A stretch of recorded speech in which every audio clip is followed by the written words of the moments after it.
Look around you, online or even in person. It's almost automatic, isn't it? You see someone else's highlight reel, their perfect photo, their career success, their seemingly effortless happiness, and that little voice pops up in your head. Their life is so much better than mine. I'm not doing enough. Why don't I have that? Comparing ourselves to others is a near-universal human behavior. In mild forms, maybe it drives us to improve. But more often, it leaves us feeling inadequate, jealous, anxious, and deeply dissatisfied with our own lives, no matter how much we have achieved or how good things are. It's a constant source of stress and unhappiness for so many people. This relentless comparison, and the envy that often comes with it, can steal our joy, erode our self-esteem, and distract us from appreciating our own journey and pursuing what truly matters to us. It feels like an endless, unwinnable competition. Why do we do this to ourselves? Is it just social media? Is it a fundamental flaw in human nature? And is there a way to break free from this exhausting cycle and find genuine contentment in our own lives? Today, we're going to explore the deep roots of comparison and envy by combining insights from both psychology and philosophy. We'll look at the psychological drives that make comparison so compelling and often painful, and then turn to ancient philosophical wisdom that offers powerful perspectives on how to value what is truly important and cultivate inner peace. By understanding why we compare and learning how different wisdom traditions advise us to focus our energy, we can find a path to greater self-acceptance and contentment.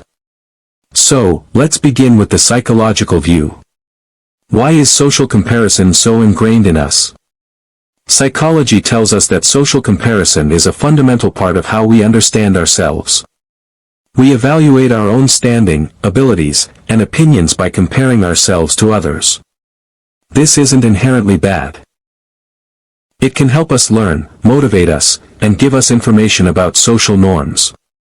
There are upward comparisons, comparing ourselves to people we see as better off, which can be inspiring but also discouraging, and downward comparisons, comparing ourselves to people we see as worse off, which can boost ego but also lead to complacency or schadenfreude.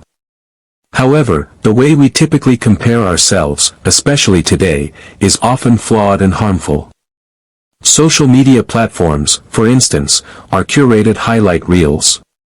We are comparing our messy, everyday reality to someone else's carefully constructed, best moments only facade. This leads to an upward comparison based on incomplete and often unrealistic information, triggering feelings of inadequacy.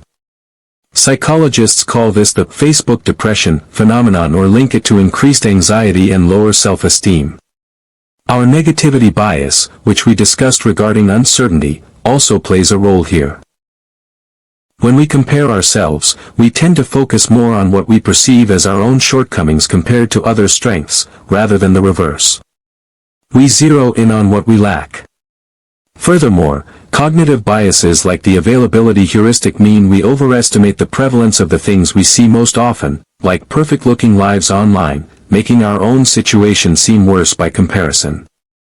Evolutionary psychology suggests that comparison might have roots in our need to assess our social standing and survival potential within a group.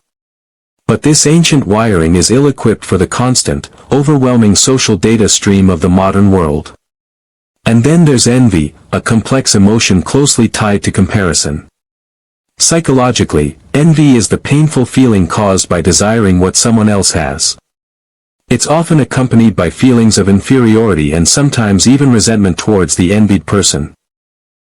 It's a corrosive emotion that focuses our energy outwards on others' perceived possessions or traits, rather than inwards on our own growth or appreciation.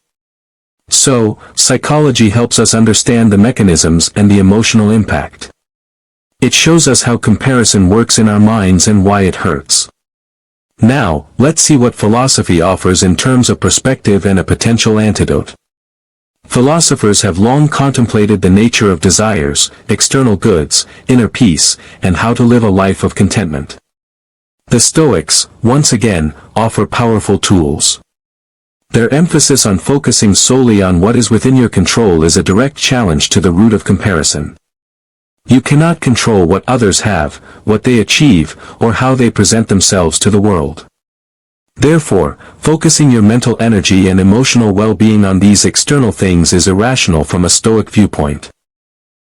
True good, for the Stoics, lies only in virtue, wisdom, justice, courage, temperance, which are cultivated internally and are entirely within your power. Comparing your virtue to someone else's is meaningful, but comparing your car, your job title, or your social media likes is focusing on externals that have no bearing on your inner worth or ability to live a good life. Cultivating indifference to externals, not meaning you don't care, but that your inner peace isn't dependent on them, is a core Stoic practice against the pain of comparison.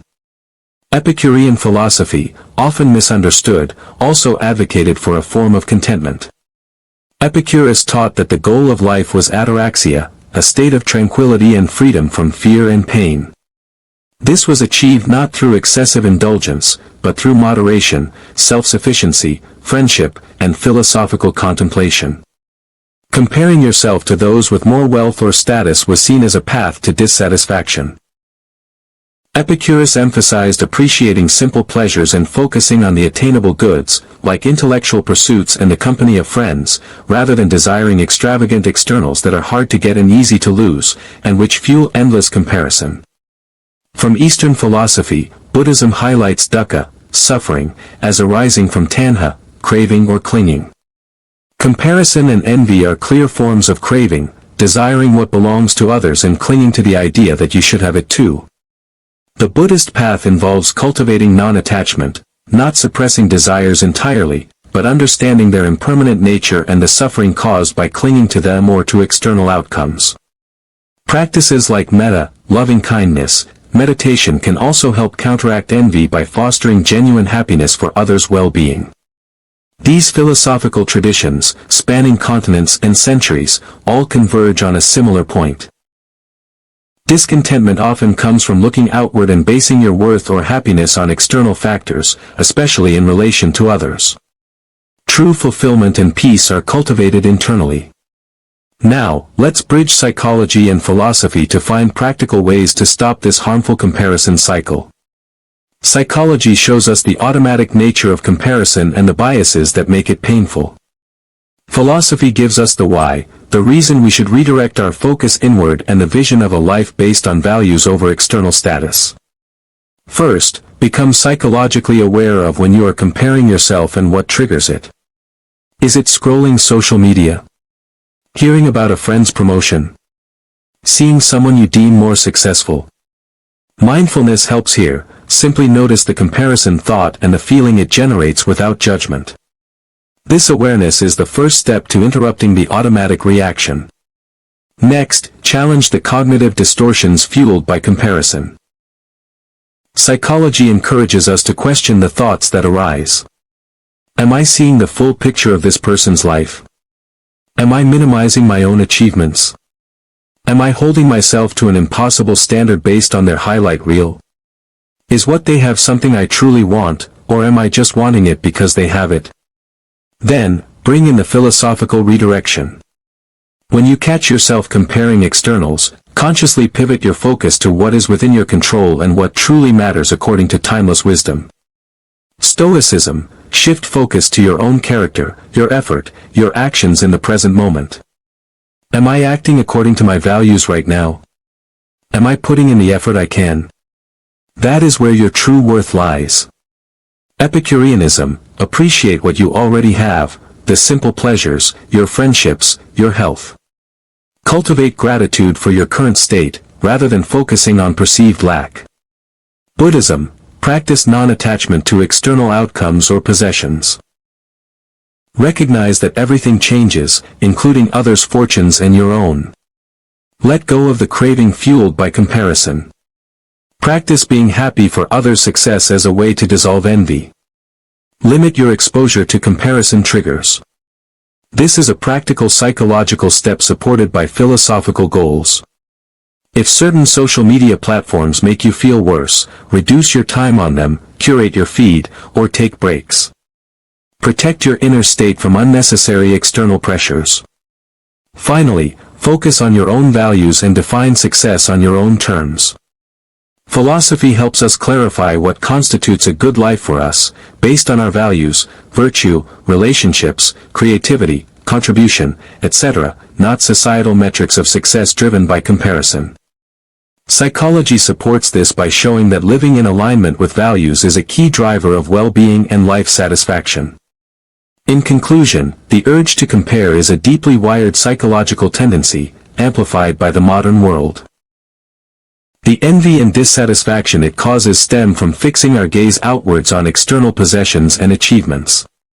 But by combining psychological awareness and cognitive tools to recognize and challenge the habit, with philosophical perspectives that redirect our focus inward towards virtue, appreciation, non-attachment, and personal values, we can significantly reduce the pain of comparison. It's not about never noticing others. It's about breaking the automatic, harmful cycle of comparison that leads to suffering and instead cultivating a robust, internally derived contentment. It's about focusing on tending your own garden, rather than constantly looking over the fence at your neighbors. Thank you for joining this exploration of comparison and finding contentment. If this resonated with you, please give the video a like and subscribe to the channel for more discussions blending psychology and philosophy for a better life.